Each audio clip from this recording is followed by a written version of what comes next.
J.R. Smith sits in a position of power in terms of points, but the two remaining tracks, Michigan and Bristol, are not prone to predictability.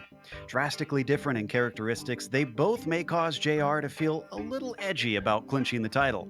Can he manage to avoid the pitfalls of this high-speed 2-mile oval? We'll find out soon as we get ready to watch Round 9 of the PRL NASCAR Cup Series, and you'll see it all live here on the Global SimRacing Channel. Hi, I'm Joe Peak, and with me in the booth is Christian Challoner. Behind the scenes is our director, Sean Crackers Ambrose, and he's using cameras provided by Dougie Beard. Christian, Michigan is a bit different from the other super speedways since it's a little bit shorter, but it seems to be brought up in the same breath as places such as Daytona and Talladega anymore. That's right, Joe. I mean, this new for 2019 package has really changed how this track races. It's no longer really challenging to kind of come off the corner with the low downforce, high power. It really has turned into pack racing at this 2-mile oval. We've got 18 degrees of banking, and we'll be doing 55 minutes or 65 laps tonight. And we'll now hand you over to the lap guide.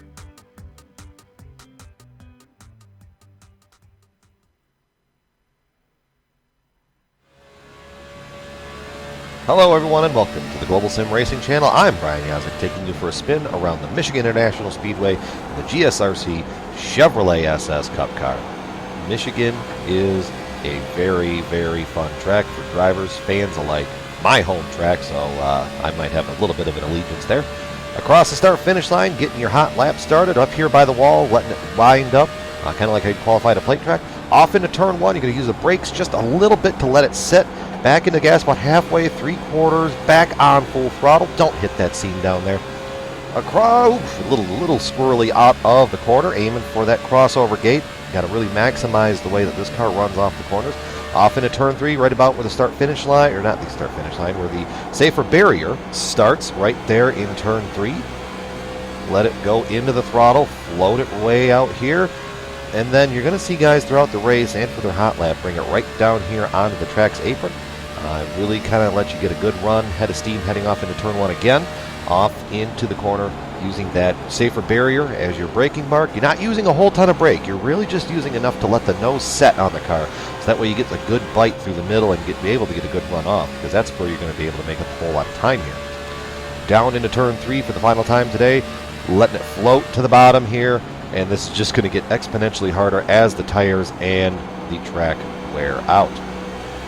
Out of turn four, letting it float up there, back down here to the apron, and across the line. And that is going to complete our track guide around the Michigan International Speedway in the GSRC Chevrolet SS. My name is Brian Yazek. Enjoy the show.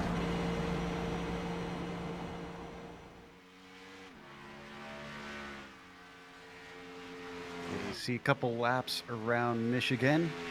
But as always, the PRL NASCAR Cup Series is brought to you by Star Title Company. Star Title Company LLC is a full-service title company handling closings for residential, commercial, construction, and refinances. Serving Houston and all major cities in Texas, you can find out more at NorthstarTitleTX.com. PRL NASCAR Cup is also sponsored by Established Traffic Control.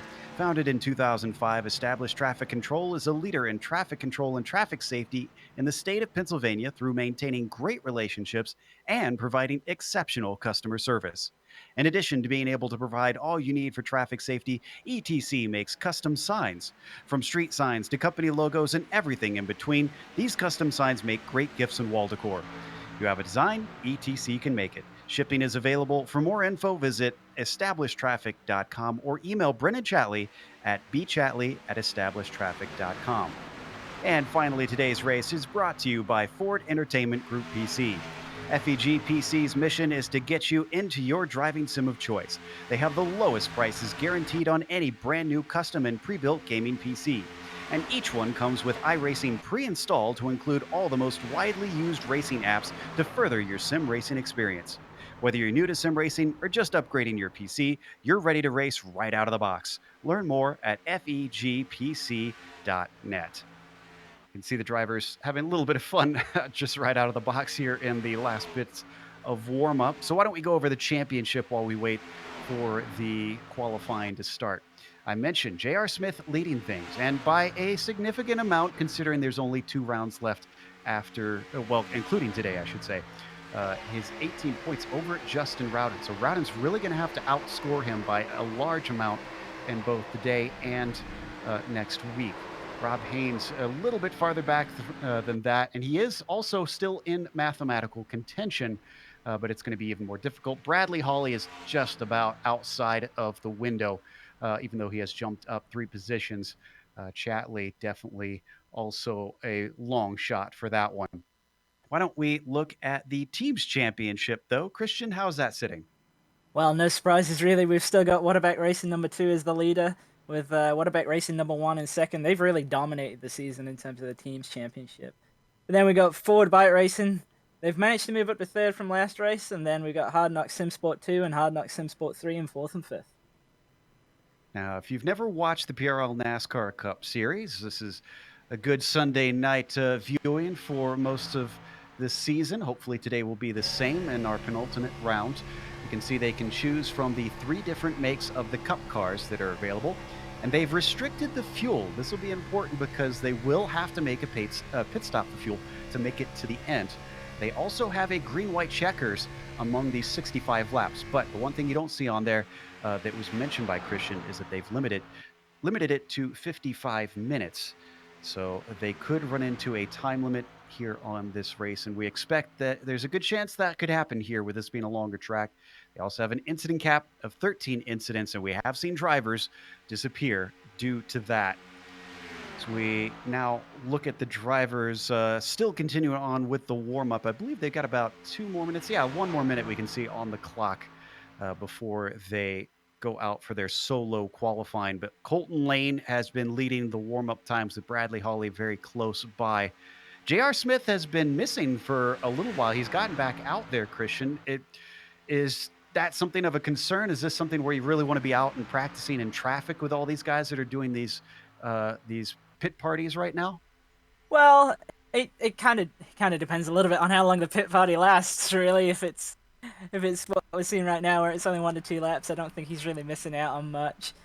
But yeah, there is definitely a lot of experience involved with how this track races now, especially with whereas before it used to be really about just it was a real driver's track. It was great because it was all about carrying momentum in and just trying to get the car to come off the corner with as little kind of slip as possible. And because the straights are so long, it was crucial to be really great on corner exit. Now with this kind of drafting package that we've got, that's gone away a little bit, and it's become more about picking which lane you're in at the right time. So I think if he hasn't done much pack running at all, then it's gonna be difficult for him. But I don't think he's at too much of a disadvantage by missing a couple of pit parties. Now that qualifying has started, let's see who gets out there first and gets on their way. This one, we actually covered this earlier this season. It's the second time that they're running Michigan this season uniquely here in the PRL NASCAR Cup Series. So they do have some experience out here with this car. And I believe we talked about this last time, Christian, about lap 1 and lap 2. Which one's the money lap? And I'm guessing it's lap 2. Yeah, it's pretty much certainly lap 2 in this case, especially when you can't tape the car up. In open setup, it's a little bit different because there's a bit of a dice roll as to whether you'll actually complete the second lap because of the tape. But in fixed, yeah, you definitely want to kind of waste the first lap by running it all around the top of the track and then carry all that speed, especially off the forward, onto that second one. And it's actually a little bit more challenging than it appears because it's the 3 and 4 end of the track is I wouldn't say easy, but you can kind of run a bit of a Daytona line, and it's not as critical because if the car washes up a little bit, as long as you unwind the wheel and let it just kind of slide up and keep forward momentum, it's not really a big deal. But 1 and 2 is really critical. If you miss the line just a little bit in terms of the arcing in, or you try and take too tight of an arc, then you cost yourself a decent amount of speed. So 1 and 2 is really the critical end of the lap, and 3 and 4 kind of just sort of is what it is, you know. As long as you don't have a huge slide through there, you're pretty much gonna be fine. Josh Daniels was the first to put a time in. Currently up at the top, make that Robert Besaw now as the first laps start to trickle in, but all the drivers out now running around lap number 2, trying to see which of them can get the fastest time to put themselves up at the front early on in this 65 lap race. There's Cervantes Moreno down the backstretch into 3 himself. Where is our current points leader? J.R. Smith is yet to set his first time. In fact, he's just on his warm-up lap right now, so he waited a little bit to see what everybody else can do out there.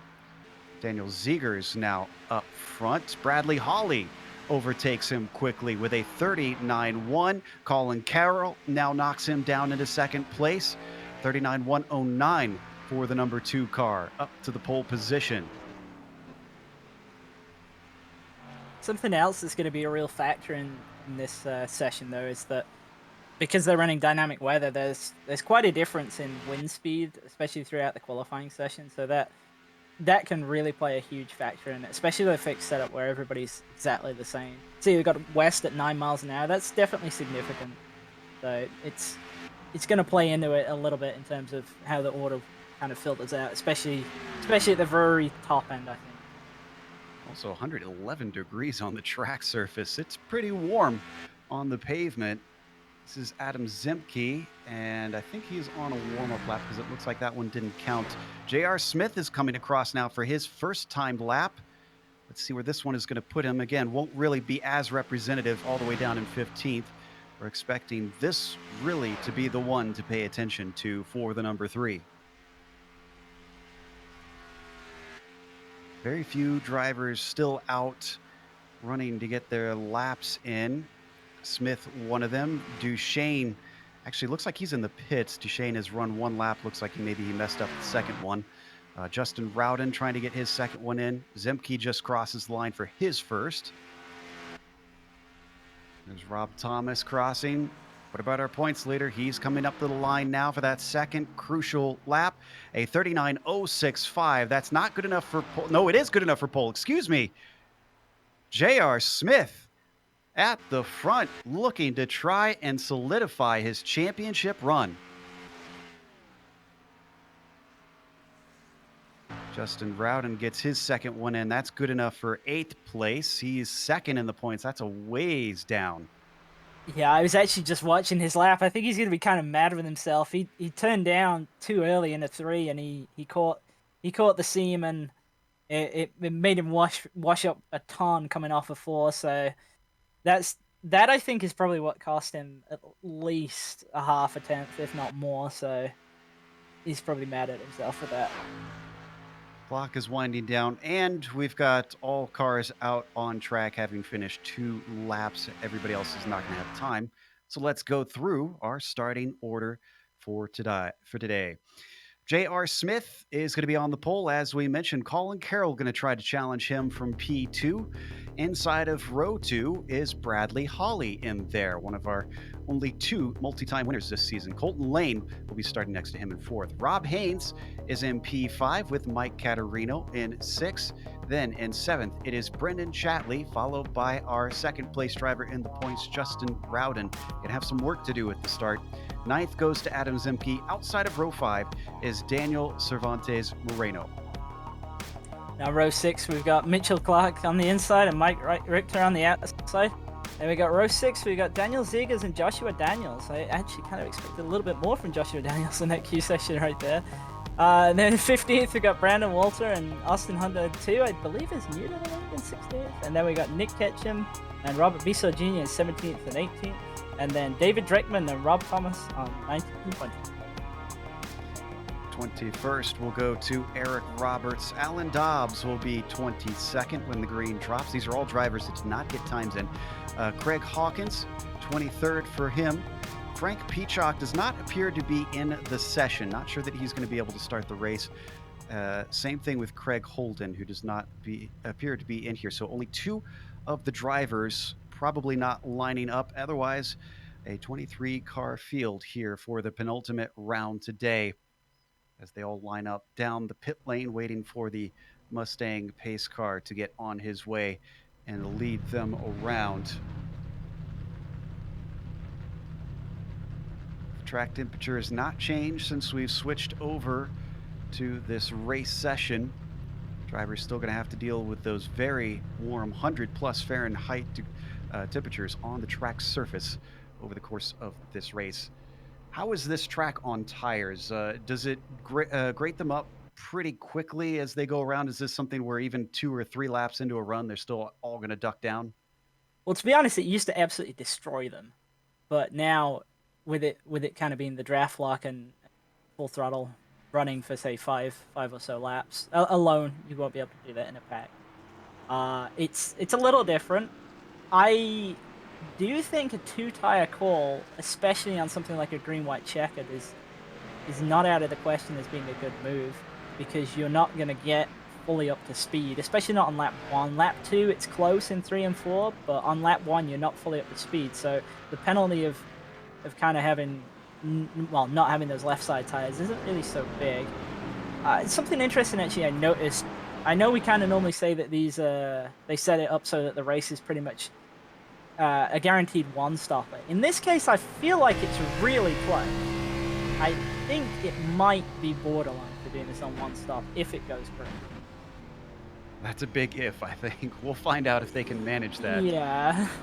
As they come down the backstretch into turn 3 currently, as the number 3 of J.R. Smith, points leader, going to try and see if he can get win number 2. Only Rowden, who trails him in the points, and Bradley Holly are the only two to have won more than one race this season. A lot of winners. Smith, I mentioned, one of them.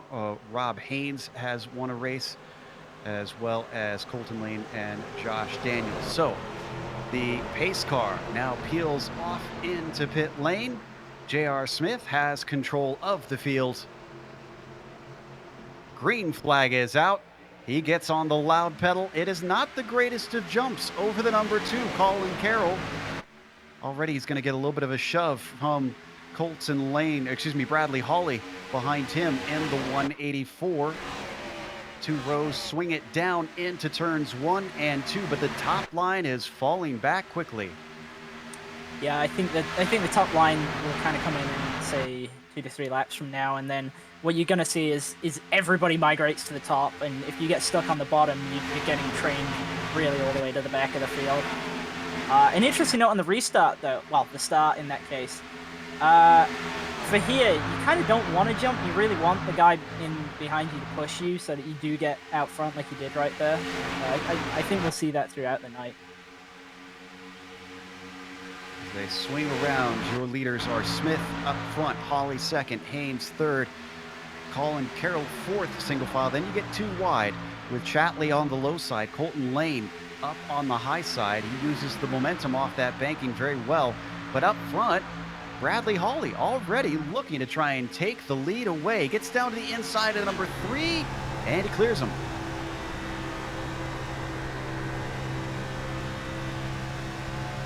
Looking to the inside of him was Rob Haynes in that 3rd position.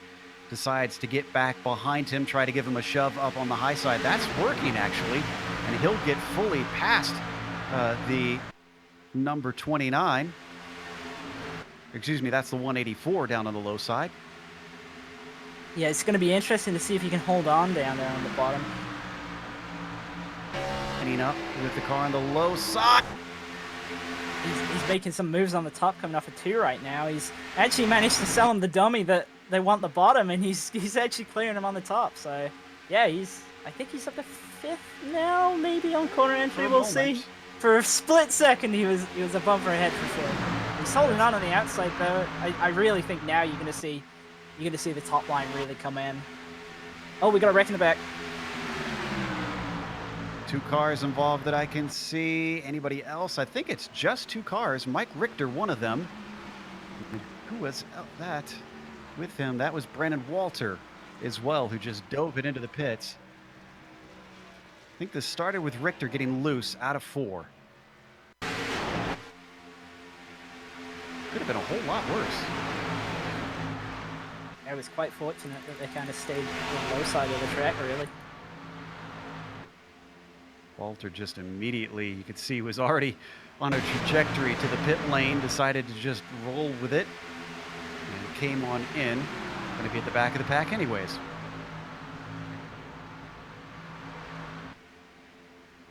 Made a little contact, but it almost looks like Walter, the nose didn't look too damaged from that shot. Yeah, I think because Richter was kind of already spinning, it takes a lot of the kind of hit out of the car, if that makes sense. It still hurt a little bit, but yeah, I think he might be okay with that, especially if he's in the pack. If he's out on his own, he's got problems, but if he's in the pack, he'll be fine. We come back live. Already the cars are heading into pit lane and everybody's in except someone I saw duck off there in the background. Not sure who that was. Is that Looks like Craig Hawkins is going to stay out. He is on the lead lap. Interesting play from him. All right, who is going to take all 4? Who's going to risk 2? I think we'll see everybody take 4 this early on. I think they'll kind of roll the dice a bit more later, though. Oh, but we got We've got Mitchell 1, maybe? Clark out early. Clark on 2. His pit time much shorter than everybody else around him. To get himself a little bit of track space, this means that J.R. Smith either going to restart first or second or third, depending on what Craig Hawkins does.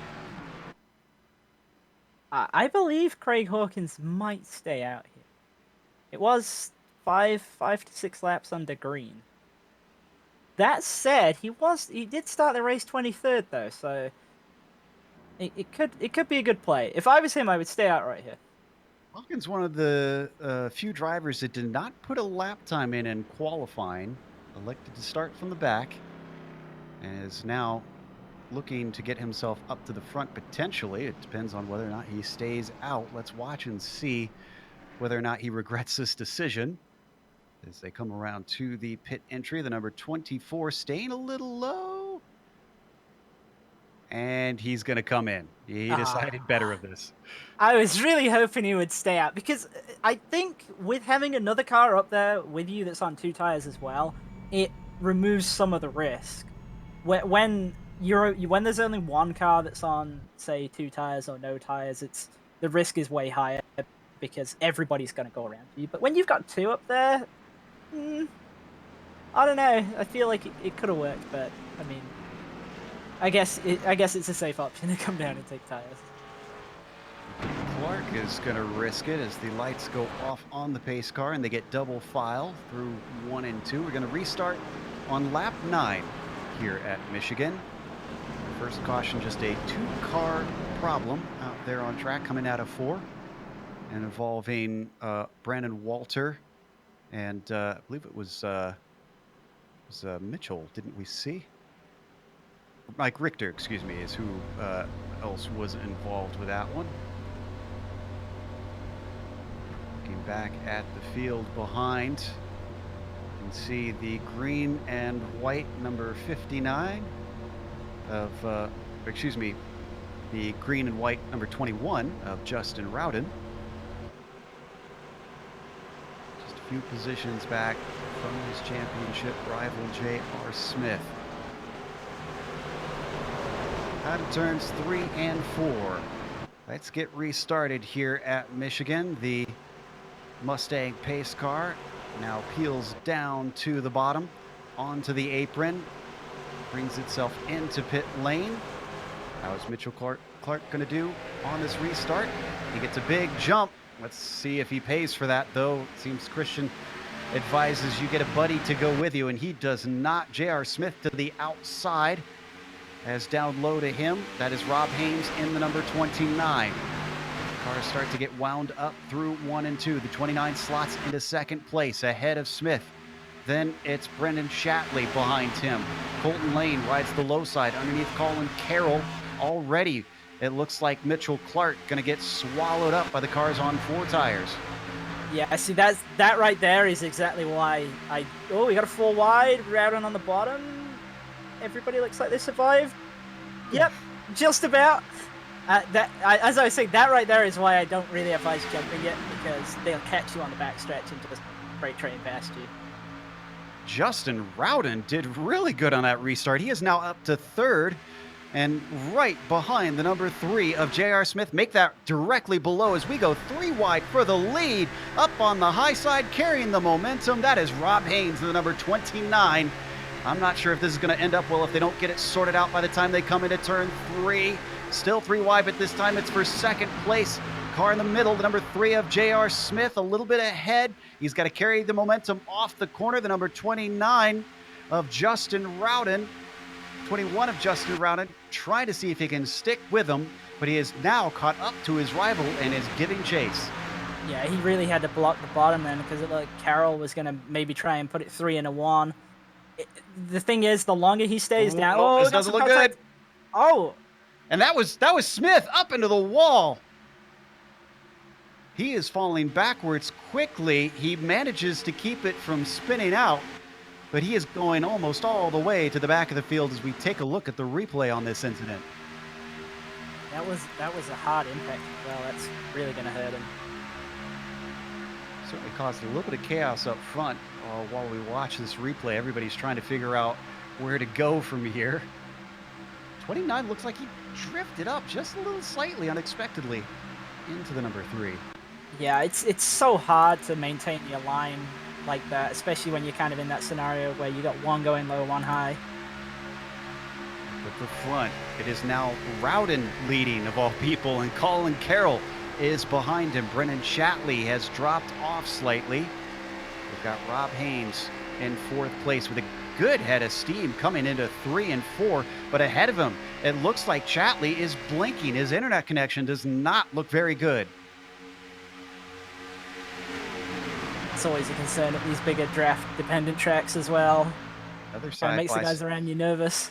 Another side-by-side battle for the lead once again. Carroll trying to go for it underneath Justin Rowden. But Rowden denies the number 2 for now. He'll stay at the top spot. Just had a nice move by Ketchum on the outside of 2 right there. And that's really going to be the play, is you've got to be able to get to your opponent's right rear. He's actually doing it again right here. He's to the right rear of the 29, just about. We're going to have a 2 wide down and a 1. He's going to push the 59. Is that going to work for him? I'm not sure. 59 doesn't really like he's got the pace right now. Simply slowed up Ketchum. 61 up high, gets passed by Hawley for the moment, but Hawley's going to carry the speed. Instead, it looks like the 184 is going to bottle him up to the outside. He's got nowhere to go. As Ketchum swings it into turn 3. He's going to have to find some open air now that the road is blocked in front. And he's got down to the bottom now. He's going to try and go under him. Going to follow the 184. Did the 184 cover him off at the last second there? That looked a little almost sketchy. certainly. You can't let somebody get to the bottom of you and put you 3, especially in the 1. It'll ruin your day coming off the corner. Certainly ruined the day of J.R. Smith. By the way, for fans of our championship leader, he's down in 17th right now and not making progress forward. I wonder if that damage is hurting him. Again, they do not have a spare car here if they get damaged. He's got to come in and get that fixed next time they have pit stops if he wants to get the car pristine. Single file at the top until the number 2 ducks down low beneath Justin Rowden. Colin Carroll looking to take that lead away. He's tried a couple times. Now it's Rowden who disappears for a moment. Finally comes back out of the ether. He was gone a long time. He's just engaging stealth mode right there. He didn't want to know what he was doing. I like that stealth mode. I'll have to remember that one. That did slow down the number 2 quite a bit. So Rob Haynes with his run down the backstretch tries to duck down low himself. Doesn't quite work out. Up high, he can't drift back into line because that's Bradley Hawley in the blue machine that you see now slotting into 3rd. And see, this is kind of how it's going to work all night. If you go for the pass and you can't execute it, there'll be someone right there behind you to take advantage of the fact that you're now offline. And it's really, if you're going to pass, you have to make it happen, because if you don't and you get stuck down on the bottom, like we've seen with Nick Ketchum, he was really fast, but he's been struggling so much to get past Chatley that he's actually been losing positions as other guys have kind of got by him whilst he's been trying to pass. And he's going to lose another one right here to Colton Lane. Colton Lane's got to his outside of 3, and he's going to clear him coming off of 4. That's our first cars 2 wide in the front pack. Though, looks like with the draft in front of Lane, Brennan Chatley going to help him make it single file once again. Finally, they're getting a little bit in order. We've had a nice long green flag run, almost up to lap 20 now.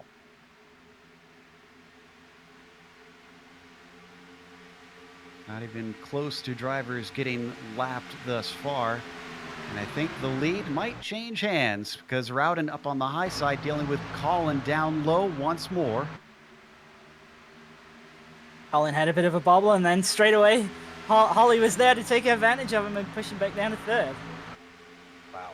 That's 2 more positions up for the 184. Can he pull off the move that others have failed to execute on and try and overtake the leader? That means the battle for third continues on behind them as we look back from Holly. Haynes on the high side. Low side is Colin Carroll that you can see.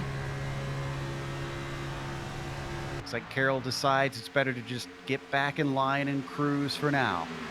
Yeah, and see, look how much track position he lost right there, just in the space of a lap. He tried to make the move for the lead, which, I mean, you've got to try and do it, but in doing so, you lose all your momentum, and if you can't get back in the line, you just have to wait and hope for an opening.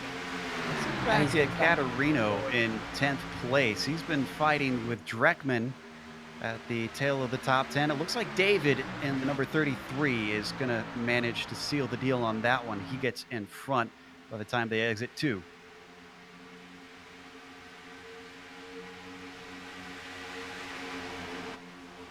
Still staying right on his rear spoiler, though. Caterino not willing to give up quite yet on that. Things have calmed down a little bit, and just as I say that, Colton Lane had a big moment coming out of turn 4, had to catch the car getting loose. He was side by side just below Brennan Chatley as it was happening, and as the car drifted up, woo. Stewards were talking to the drivers before the race, Christian, and advise them, don't try to keep your foot in it if you find it's getting loose, because apparently this fixed set, they're saying, is pretty loose on some corners. Yeah, that's exactly right. What happens is if it does start to slide and you don't lift, then you'll get this sort of false moment where you think everything's kind of okay, and then all of a sudden it'll just cut back the opposite way, and then you'll be holding on from that point. So yeah, if the rear tires do start to slide, you just have to lift and kind of accept that you're going to lose out right there. He did a good job of holding on to that, though. Mike Richter, who we saw have a moment like that caused the first caution, ran through the grass a little bit ago on the front stretch. We don't need to go to a replay, but he caught it. That moves him to the tail of the field, unfortunately. We can kind of see how the longer the run goes on, the more it's spreading the field out. And Nick Ketchum is still trying to pass Brendan Chatley, but he can't get to his outside. Chatley's seen that getting to the right rear quarter is imperative, and he's just trying to cover that off, and Ketchum can't get to it, and it must be getting really frustrating for him, because to me it's quite clear that Ketchum's faster, but he just can't pass. So you're telling me he can catch him but can't pass him? Yeah, exactly that. I'm sorry. That's my one time for the season. I'll pull that one out. As they come around 3 and 4, it is still Rowden, your leader. Holly has just stayed in line ever since he got into second place. I wonder if the 184 was watching what all the drivers in front were doing and said, well, there's no point in me trying to pass him on the track in current conditions, because I'm just going to fall victim to what they did, because he's looked really content here. Well, the other thing is that if you kind of do just accept the position you're in, and we can kind of see it a little bit with third and fourth as well now. Nobody really looks like they're trying to pass in these top 4 spots, but there's kind of a bit of a gap between second and third, and you can work as a 2-car duo to sort of push the pair forwards. So we might see a little bit of teamwork with the top 2 and then third and fourth. The number 2 of Carroll had a little bit of a bobble off of 4. Not as dramatic as some of what the other moments we saw with other drivers. Certainly it pulled him off the back of Rob Haynes, at least for a straightaway. Oh, I think we had a moment with Holly there too, who also falls off the back of Rowden now. Is the wake, I know you said it's pretty well flat out through here with the new setup on these cars, but does the wake really affect how it drives behind someone? Yeah, it's absolutely horrible, to tell you the truth.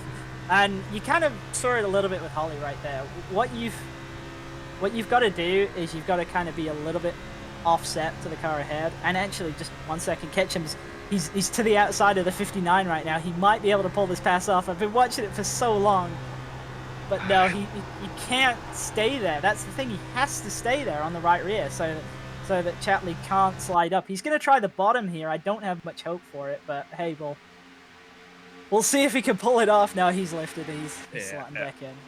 I mean, if he's trying the same thing and it's not working, you might as well try something else. The 61 still firmly stuck in 6th position. Whoa, behind them. My goodness, that was Colton Lane once again in the number 60. Full on drifting out of the corner.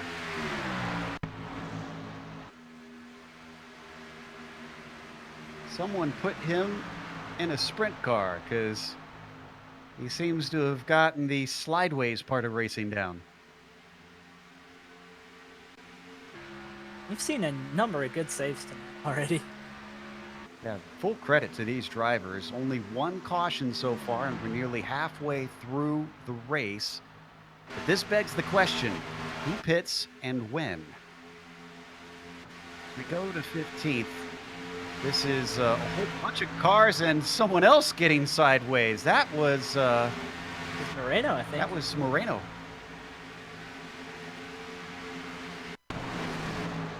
Very similar to Richter's incident.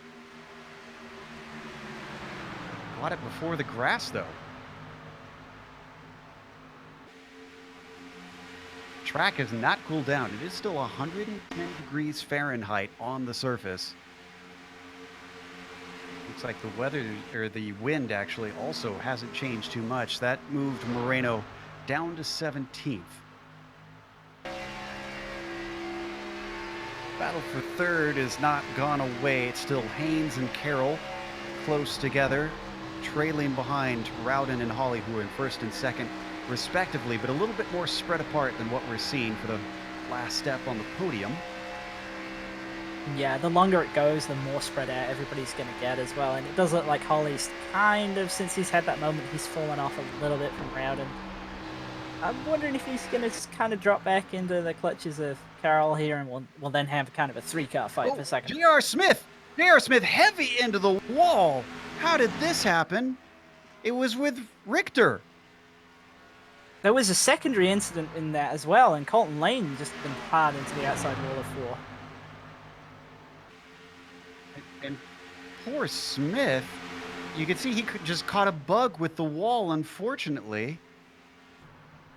Might not have been as bad, but with him stuck, I think he had to take a tow to the pits. This is absolute nightmare stuff for the number 3 car, who is vying for the championship, and at this rate is going to lose a heap of points to his main rival, who is currently leading the race. There's the second incident with Lane.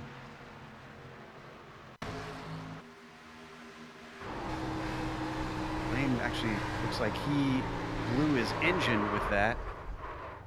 Smoking heavily, so his day might be done at this point.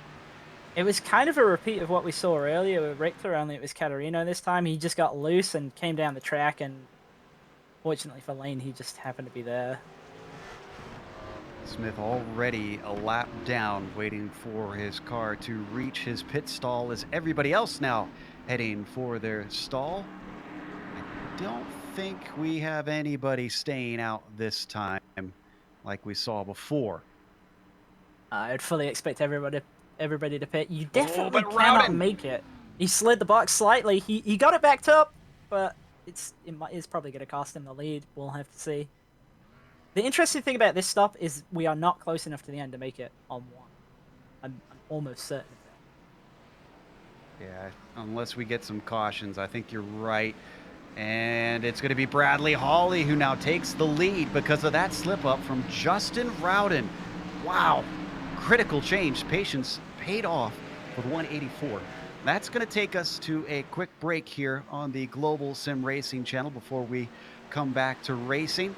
Only our second caution of the day, very close to the halfway point here in the penultimate round of the PRL NASCAR Cup Series. Don't go away.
Welcome back to Michigan International Speedway. Bradley Hawley, your new leader over Justin Rowden.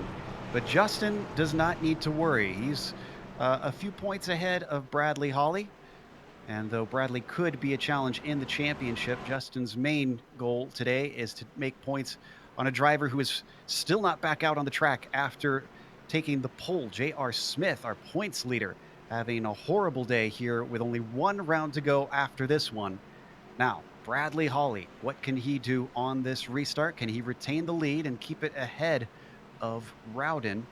And also, critically, how is the rest of this race going to shape up? We had some discussion during the break, which we'll talk about if we get some time without excitement during the green, that some cautions are expected. But we still have half the race yet to go, and we've only had two so far. Mustang pace car now coming into pit lane. Bradley Hawley has control of the field, accelerates away as the green flag comes out, gets a good jump, but so does Justin Rowden, who immediately tucks down into single file on the bottom line, ahead of Colin Carroll before we get a two-wide situation for fourth. That is Nick Ketchum on the bottom side.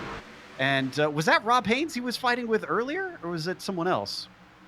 He was fighting hard with Brendan Chatley earlier, and we got Rowden's going to the outside here. He's got a push from the two. We'll have to see if he clears him. I think he will. Wow. Oh, no, the two's gone to the top. Decided to leave him there. It's strange. Rowden's holding on on the outside. He is, and it looked like he had the speed at first. Bradley Hawley going to make it a drag race to the line to see who leads this lap. It is going to be Rowden for at least this time, and we're going to go three wide for the lead. Is up to the top side. Comes the number 2 of Colin Carroll. Way too high for that one to work. He is well out of the groove. In the middle of the track, Justin Rowden gets the shot off of 2. Give him back the lead. Ketchum's going to try and get by and get the third. Oh no, he's decided that he's committing to the bottom line. Yeah, he put his chips in with a push. Gave him a shove. I'm really surprised to see Ketchum do this. It's been so difficult for him to pass on the bottom. I'm convinced he's going to get trapped down there again. Rowden goes down to the off the bottom, though. Now he comes back up to the high side. 84 almost gets in there. Ketchum starts to fall back from the top trio, and instead is the number 2 of Colin Carroll, who manages to get into second place. Hawley now moves up back to the racing line. And he's going to get overtaken by Ketchum once again. He tries that low line all the way down to the yellow line for the number 61, and he tries to get the throttle down off the corner. It is just not working. Yeah, it's so hard to pass on the bottom after the first couple of laps. That's the thing. I think Rowden's kind of trying to intentionally check up the line here so that he can always maintain the top. Well, that certainly didn't work because Colin Carroll got cleanly by through 1 and 2 and is now up front with... we got a crash behind. And trying to figure out who was involved. Looks like Austin Hunter. Rob Thomas as well. Yeah, starts with Thomas, who's up a little too high, snags the wall, and then snags Hunter. And everybody else miraculously manages to avoid them.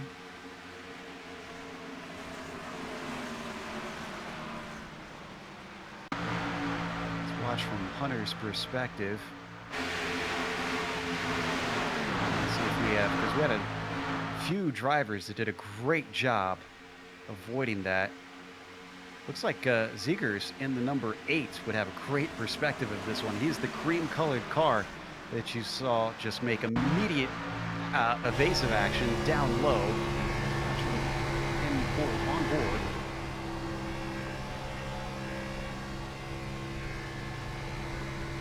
Wow, lightning reflexes. There was almost no hint except a small puff of smoke, but with a car in front, I couldn't see what was going on at all. It's kind of the danger of those kind of wrecks, too, that you'll just come off the corner and all of a sudden you'll be unsighted. He did a good job right there. I just got to be so frustrating. Because it's so It's one of those things where you hit the outside wall here, you just know Oh, that you shouldn't. Oh, actually, Carroll stayed out. A lot he of did stayed out. indeed. A lot of cars did. Rowden comes in. Holly goes in. Think that is Chatley as well. It is very split. Almost exactly half. Well, So that's interesting. that is interesting because you can definitely go from the end here if you pit. Whereas the guys who stayed out, I'm not sure you can. And so, to back to the point that I was talking about just before we went to green, you seem to feel that this is going to be a common occurrence until the end, that we get these cautions. And you were explaining kind of why, because I was surprised to hear you predict that since we'd had such clean racing up till now.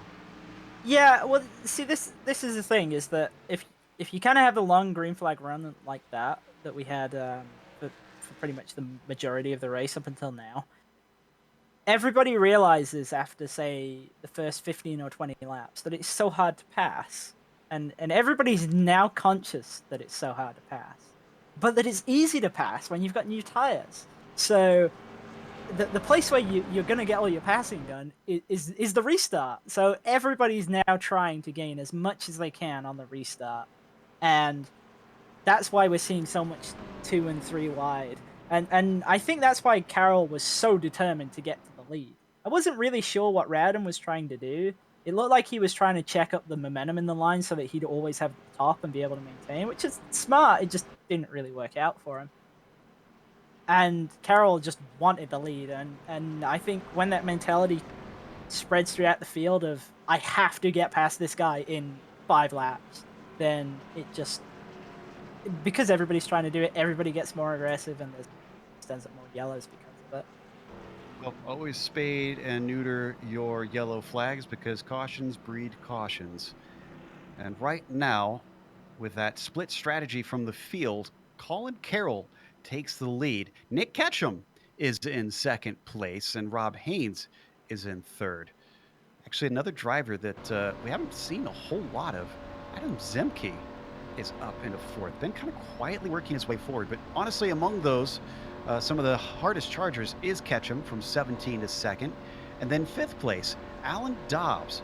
Didn't get a qualifying time in, 22nd on the grid, is now running P5. We haven't really spoken much at all about Dobbs. He's just kind of snuck his way up there. Now, we haven't gone double wide yet. Still waiting for the lapped cars to take their stops. Fans of our championship leader, J.R. Smith, he has still not been able to get back out. That must have been a monstrous hit in the wall because he's still taking repairs. The ETC car is not looking all that healthy, even after sitting in there for nearly 12 minutes now. Yeah, he had that unfortunate incident where he got completely stuck in the wall, and that's something that we've seen a little bit of on these kind of newer tracks. I think they should get double file this time by. As they come across the line, waiting for those lights to come off on the pace car. Yep. And indeed, yeah, we are ready to go next time around. Restart on lap 41, hopefully out of 65. How are we doing on time? Haven't had a whole lot of cautions up till now. Saying about 17 minutes left to go on the clock with roughly 20 some odd laps to go. Running 38-second laps. If they get green flag racing, they could get to the end, but the caution flags could make this a timed race. I think it's close. If we can go green to the end from here, it's close. We might get the laps in. I think with another yellow, we're definitely going to a timed race. So Colin Carroll, I believe this is the first time we'll see Colin Carroll take a restart in P1. Nick Ketchum to his outside. And who is our first driver on a fresh pit stop? Justin Rowden is down there in, looks like 10th position will be his restart.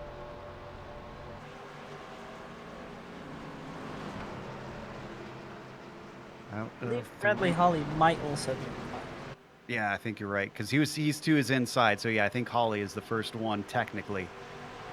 But we're now out of turn 4. The Mustang pace car is in, and the number 2 waiting to take it. Accelerates away. Green flag is out. And behind Catch him him, immediately slotted into second. he he learned from Rowden very, very well. Saw the opportunity, decided not going to wait around up on the high side. Get it single file. In fact, the first car's too wide are back to Justin Rowden, who's already up to 7th. Just got by Mike Richter and is continuing to climb. He got a considerably better restart than Bradley Holly. Holly's not really been able to go forwards yet. Rowden's making a ton of ground on the bottom, just Oh, ran the boy. yellow line all the way up to 5th place right there, maybe 4th at the line. I think he took 3 cars in that one corner. That was incredible. He is an absolute bullet right now, taking it to the low side, 3 wide for 3rd place. And now Rowden is spying second as he gets below Ketchum, making good on those fresh tires. That pit stop certainly paid off. Oh, and we got an incident happening right behind them, down into the apron. That is Alan Dobbs. Oh, wow, all that hard work coming Rob through the Haynes. fields. And Rob Haynes, yeah.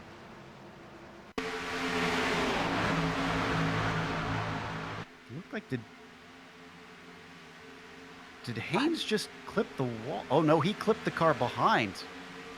That was Zemke.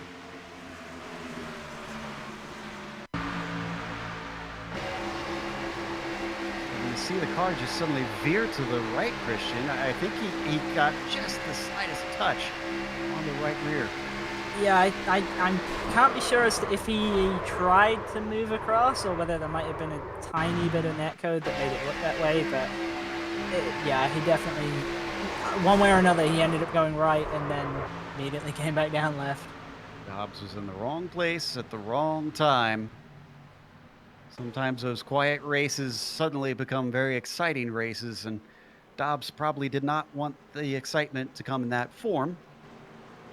Brings us caution number 4, I believe we're on now. As we wait for the pace car to catch up to Justin Rowden. Should be our new leader.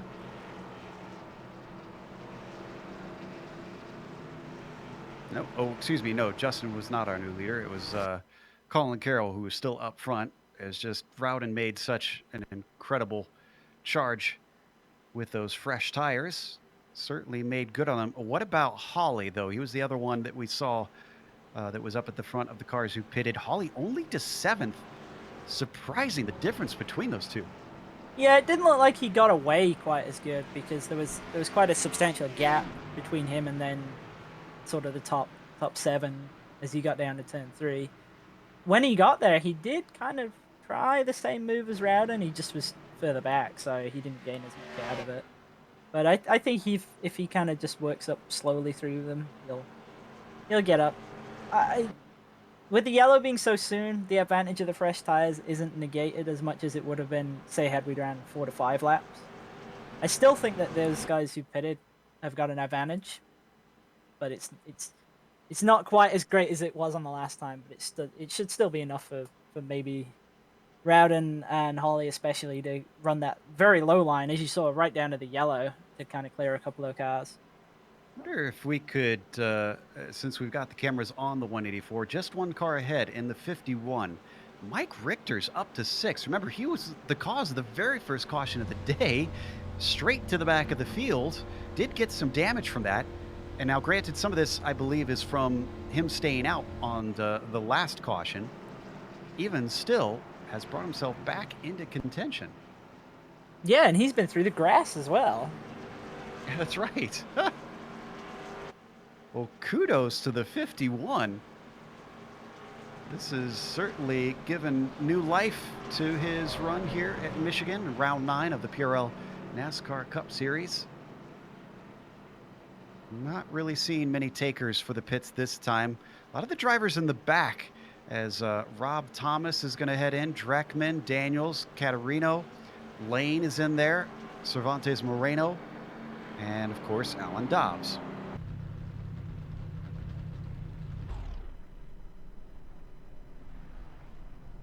So that Chatley pitted as well. I feel like he's struggling a little bit for pace today, so this is probably a smart decision to try and come down and get some tires, maybe help out against the guys ahead of him.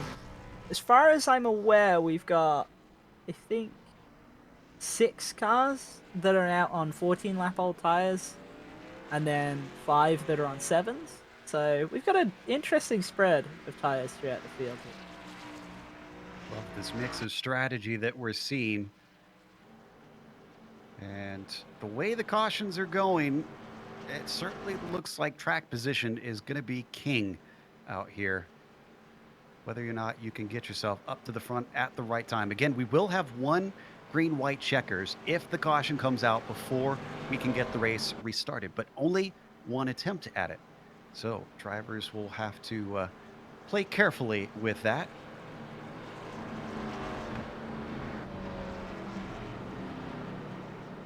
As they come out of 3 and 4 one more time.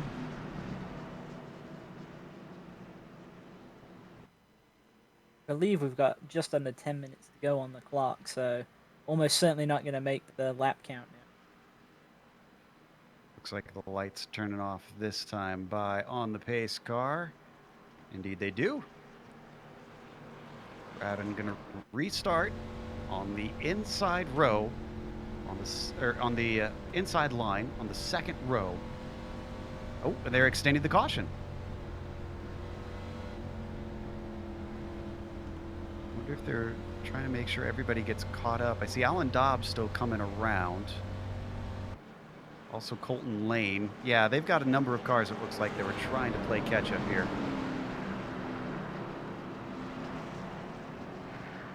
Yeah, it's kind of a strange track for, especially if you're getting damage fixed because it's so large. It can be difficult to actually get properly formed up before the green comes out. Interestingly, Austin Hunter's come back in for more work. I wonder if he just needs some repairs done. Rob Thomas has also been sitting in there for a little bit, trying to get some sheet metal banged into place. I feel really sorry for Austin Hunter actually, because he was doing a nice job, and he just got caught up in one of those incidents off of 2, and really there was nothing he could do. The car just bounced off the outside wall and came down and got him, which is a real shame, because it looks like he actually came off a lot worse. As they say, it's just one of those racing deals. Rob Thomas is back out after his repairs. He's although 3 laps down. In fact, we've got 17 cars still on the lead lap from our 23 starters. Not bad. And hopefully we will go green next time by now. I believe that our first car on fresh tires will be the 59 of Brandon Chatley in 11th, and then we've got Justin Rowden's kind of on those half fresh tires, as I'm going to call it, in 3rd. So it'll be interesting to see how quickly the guys on completely fresh tires move through. Looking at my clock, I thought you said it was 10 minutes a little earlier. I'm seeing 12 on mine, but I'm not sure if that is the correct time.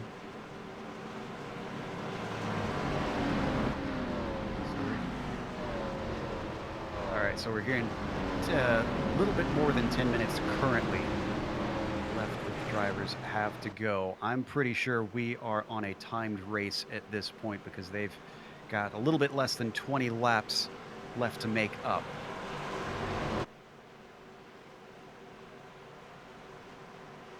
Zimke now going to be restarting in P4 even. Adam making one of those quiet runs to see if he can get himself a nice couple points. It's how championships are won. It's not by winning races, it's by getting a lot of points. Exactly. And, well, let's see how Carl Carroll handles this restart. He went really early. Ketchum tried to slot in, but Rowden wasn't really having any of it. He has been able to do it just about. I was going to say, I don't think Rowden can do anything with it because he's already down there in front of him, and there is no overlap. So your order on the restart going to be Colin Carroll in the lead.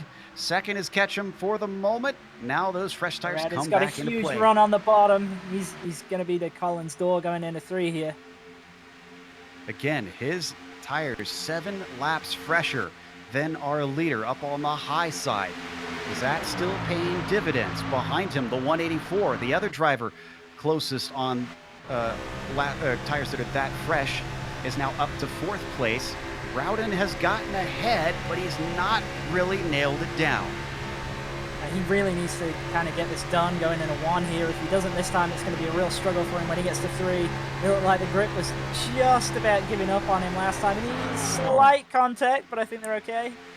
The car looks like it is a little bit understeer, a mid-corner as he almost gets in the number 2. Colin Carroll hanging on for dear life, and now he's got company. Not only is Nick Ketchum back there, but Bradley Hawley has rocked up to the back of the number 21, and he slides up high. There goes the over-under for the number 2, looking to try and get the low side back. They've switched positions, and it is still going to be the number 2 who leads this lap. Rowden's exactly where he wants to be now. That was a really aggressive move. It's so close to not being able to pull that off, but he's exactly where he needs to be now. He's on the top. He's got the preferred line. Got a car sliding, and I think that was Zegers who got into the wall, and we got a caution. That was Besaw. And I do believe that did work out for Rowden. He will be scored as the leader. So they were 3 wide into 1. When we get the replay pulled up, Besaw was in the middle of Josh Daniels and Zegers. Little contact with Besaw pushes Zegers up into the wall, which is why I saw him up high. But then you could see the slide with Besaw down low all the way into the grass, but there was just no catching it. That was Rob Haynes who nearly avoided. Oh, and someone caught the wall. Figure out who that was. It might have been Mike Caterino.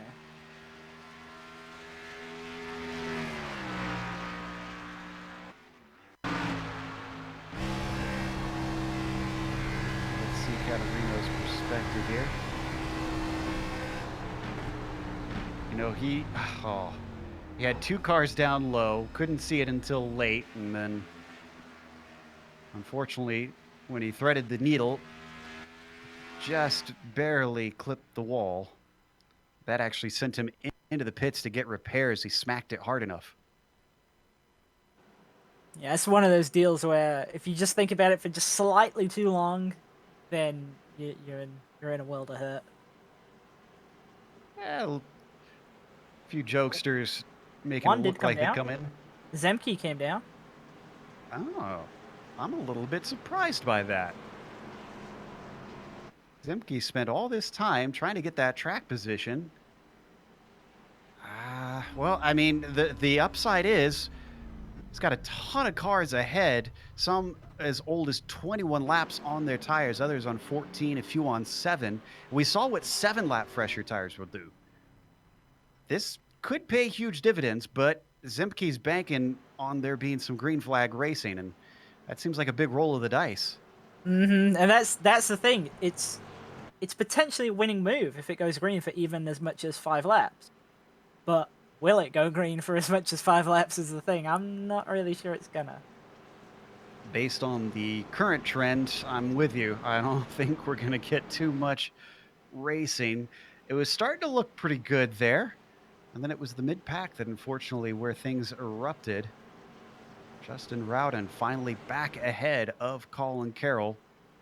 This looks like it will potentially be a 2-horse race because, again, Bradley Hawley is the only other one nearby on the same tire strategy, most likely to try and challenge the 21.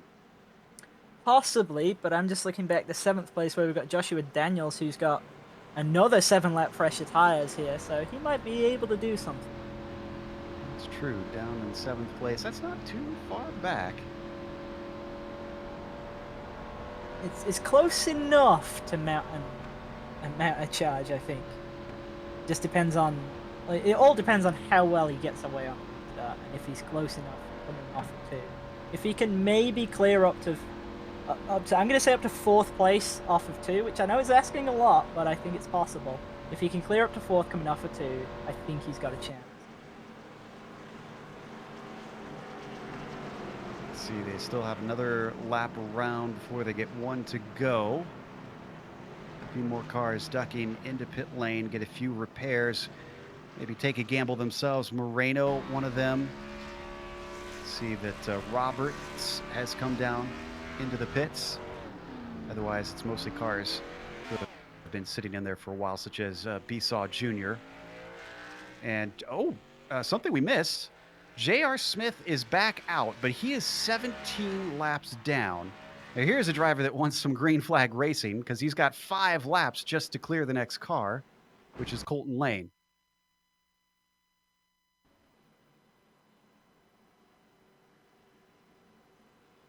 And did J.R. Smith just disappear? I think he might have done.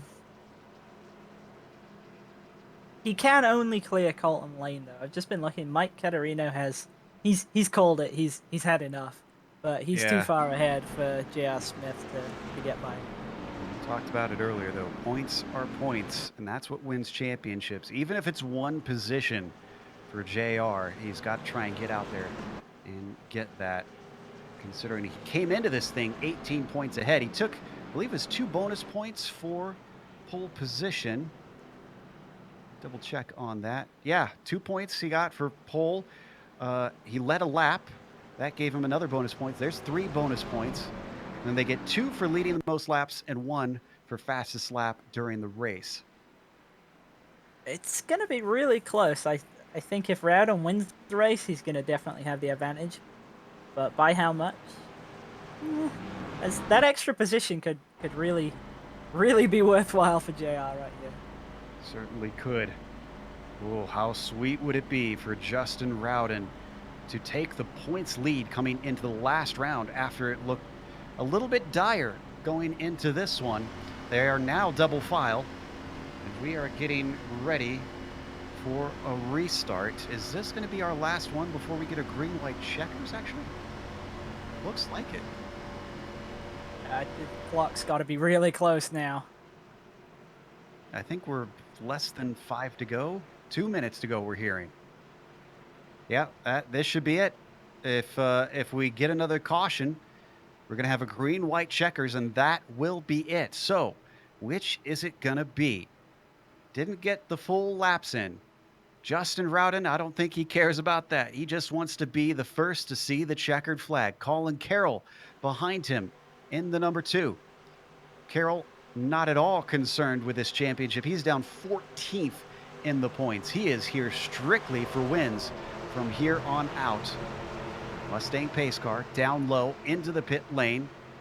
Rowden waits for him to clear the line. It was a long wait. Now he gets on the loud pedal. Green flag is out.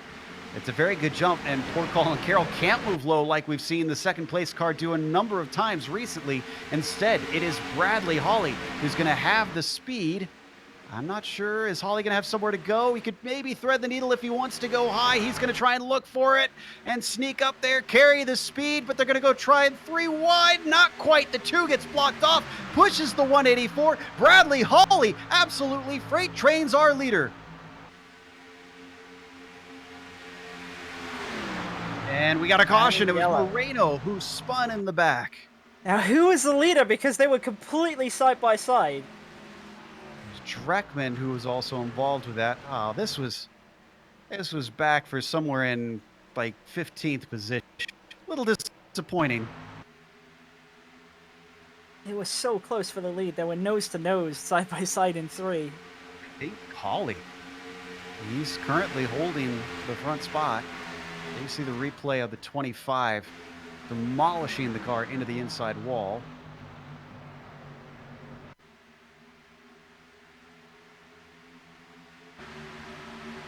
Trying to see if we can figure out. I'm pretty sure it's Hawley because he's still holding down the front spot. That was a really nice move by him. Justin's going to be probably really upset with himself for leaving that opportunity open, but that was really good by Hawley to spot that. Yeah, I was going to say he committed the cardinal sin that you said at the top of the show. Don't jump the start and get yourself a gap. And that's exactly what he did. And he paid for it. He's down to third now. He will get one more chance once we get to the green-white checkers here. But, oh boy, he's got to pass two cars, both of which are very hungry. Might be over. Is this it? We're getting the checkered flag. The checkered flag is out. That's it. We're not getting the green-white checkers. Bradley Hawley is going to be your winner here today at Michigan International Speedway. And that is win number 3 for Bradley Hawley, I believe. Yes, it is. First driver to hit 3 wins.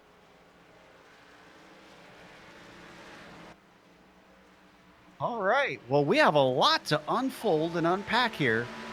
Bradley Hawley is going to try and bird it down and celebrate a victory in the penultimate round. We'll be back after a short break, bring you the unofficial results as well as driver interviews, so don't go away.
Welcome back to Michigan International Speedway. Round 9 just took place, and it was a wild finish here.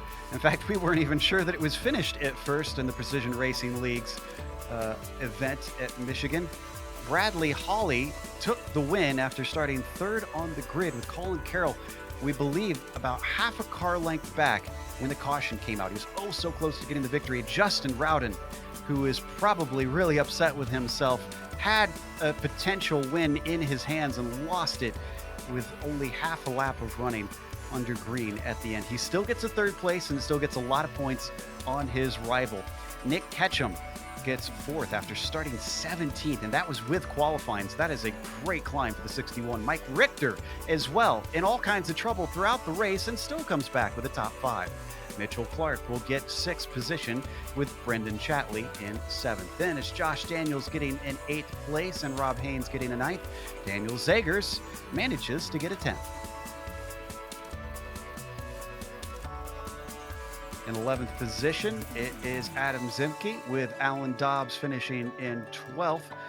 From here, we start to get to the tail end of the drivers who finished on the lead lap. Brandon Walter in 13th, Eric Roberts in 14th, and Austin Hunter in P15. Now we get to lap down cars. Dreckman, we didn't get to cover this.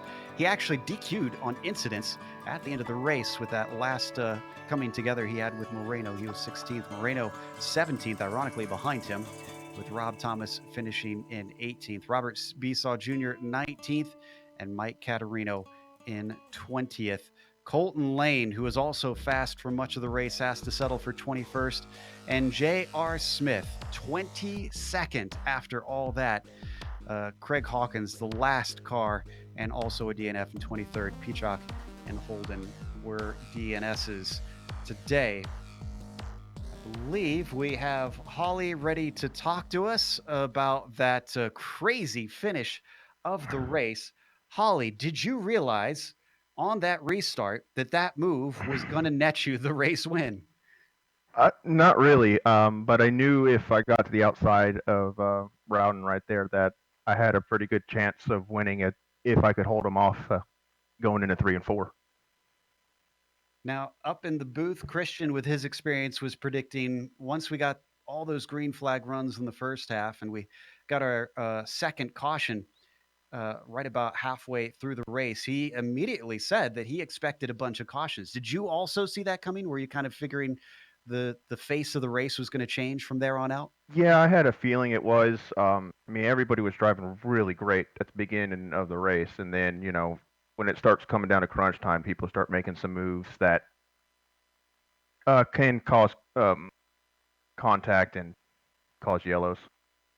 Now, you're still very much a long shot for the championship, but you're the first driver to take 3 wins on the season and only 1 round remaining. How do you feel about your prospects, especially with Smith losing a ton of points today? Um, I'm feeling okay. I mean, after what happened on Wednesday, I was had a little fire lit underneath me for the next couple weeks, so I'm going to be pushing hard to get as high up in the points as I can. Well, I'd say taking win number 3 certainly helps you get there. That was a brilliant run and an incredible move at the end to net you a checkered flag. Congratulations. Thank you very much. Up next, we have second place finisher Colin Carroll. Oh, so close to the win. Ready to talk to Christian about his experience. Yeah, Colin, it looked like you were making aggressive moves all night. It looked like you had a lot of fun out there. On that last restart, you really committed to the top. I'm assuming you were hoping it was going to go green, and then you were going to have a bit of a chance yourself to take the lead, maybe into turn 1. Yeah, I mean the high line was the preferred line all day. I think I know I loved it up there, and the car was really fast, and also had my teammate Nick Ketchum behind me, and I figured that was the best option there late in the race to get a good push because I knew we didn't have the tires, but really it was all about the momentum and kind of where you got the shove from, and I mean, gosh, that was about as close as you get. I would be lying if I said I wasn't celebrating, thinking I'd finally beaten Brad, and then all of a sudden I saw timing and scoring say second, and I was like, oh. But yeah, it was a blast out there, and definitely felt good to be aggressive and confident and quick for sure. Yeah, I was actually watching that right as the yellow came out, and I really didn't know who had the lead. It must be kind of frustrating for it to be that close, but still, yeah, I mean, second is a great result, and you definitely made it entertaining for us all night with those moves. And like you were saying, that you found the top was really the place to be. Did that kind of play into how you approach the restarts at all? Yeah, the bottom was something you could use early on, or if you really kind of drove it down in there, you were going to hurt your exit, but you could make some time. And so I definitely tried to get to the top when I could. But having the Hard Knocks Sim Sports guys behind me, they were pushing me hard all night, and I mean, really, without them, I would have been stranded out there with guys like Brad and Justin and those types of speeds. But it was an absolute blast. Thank you to you guys, obviously, for putting on a good show, and I hope everyone out there enjoyed it. Yeah, man, it's yeah, you definitely made it exciting for us. And next time out, we got Bristol. I mean, are you looking forward to Bristol or? I'll be looking forward to it if I survive every single lap. A little nervous for that, but I love Bristol. It's just one of those things where, if Lady Luck's on your side, you'll have a good week, and if she's not, you're going to be in trouble. So we'll see. We're excited. Yeah, that's exactly right. Just got to make sure you get to the end. Well, thank you for coming and chatting with us, and good luck for Bristol. Yeah, appreciate it. It was nice to be back talking to you guys. It's been a while. Take it easy. That was our second place finisher, Colin Carroll. And third place finisher with us, who led a number of laps himself, but didn't get away with the victory, is Justin Rowden. Justin, even though you did not take the victory, if it's any consolation, I just crunched some numbers. Before bonus points, you gained 19 points on J.R. Smith in the championship. Considering you were 18 behind, how do you feel knowing that? I'm happy that it's going to be a good race going into Bristol. I feel bad for JR. I hate to close that much ground on him in that manner, but sometimes you take what you can get, I suppose. Yeah, it certainly seems like everybody already looking forward to Bristol to try and figure out how things are going to wind up. Are you usually strong at half milers such as that? Yeah, Bristol is one of my better tracks. I haven't turned any laps in this new package, so I don't know how well it's going to translate. But I think that it's more of a driver track, and as opposed to somewhere like Michigan where the draft plays such a huge role. So I think it's kind of more in the driver's hands, and it's a place I feel really comfortable. Talk about that last restart. Once you got on the loud pedal, did you kind of regret what you had just done? Because it seemed like pretty quickly Holly had caught you and was looking to overtake that position. Yeah, so I saw Bradley rolling up to me, and I was trying to decide kind of in my head whether I wanted to go on green or whether I wanted to hope that he pushed me if I went when he got to my bumper. And I think I just decided wrong. He rolled up to me and I went, and he didn't go, and I got way out there in front of everybody. So I tried to lift actually going down the front straightaway there. So hopefully to let them catch me before they could get a big run out of the corner. But really, in that position as the leader on the restart, I feel like you're really at a disadvantage no matter what you do. And the caution came out at a bad time, obviously for me. I didn't get a chance to get back and race for it. So it is what it is. It was fun racing with those guys. Yeah, final caution definitely caught us all a little bit by surprise, even up here in the booth. But both commiserations and congratulations on a third place. This certainly tightens things up, gives us a thriller for next week, sir. Yeah, I'm looking forward to it. Thank you guys. It's Justin Rowden who finished in third today. And that's going to close up our interviews, of course, but also brings us to some thank yous, especially to our sponsors. A big one goes out to North Star. You want to see if they can help you with any of their services? Check them out at northstartitletx.com. Also, to Establish Traffic Control. If you think you'd like a custom sign for yourself, go to establishtraffic.com. And if you're a sim racer, like many of these drivers here and ourselves as well, you can check out the Ford Entertainment Group PC. They are located at fegpc.net, where they can build you a machine. Also, a big thanks to the companies that provide the software and hardware for our broadcasts listed here on your screen. And additional thanks go to June Lalonde, who provides our wonderful music. See the screen for how to get a hold of more of her great work. Thanks to the team today, Christian, Sean, and Dougie. If you'd like to find out more about GSRC, including upcoming races, you can find it at globalsimracingchannel.com. You can also check out our social media. We have a Twitter at GSR Channel, Facebook at Global Sim Racing Channel, and Instagram at GSRC_Graham. Head on over to our YouTube page if you haven't gone there already. And if you see a big red button that says subscribe, that means you're not subscribed yet. Kick off at 8:50 p.m. Eastern.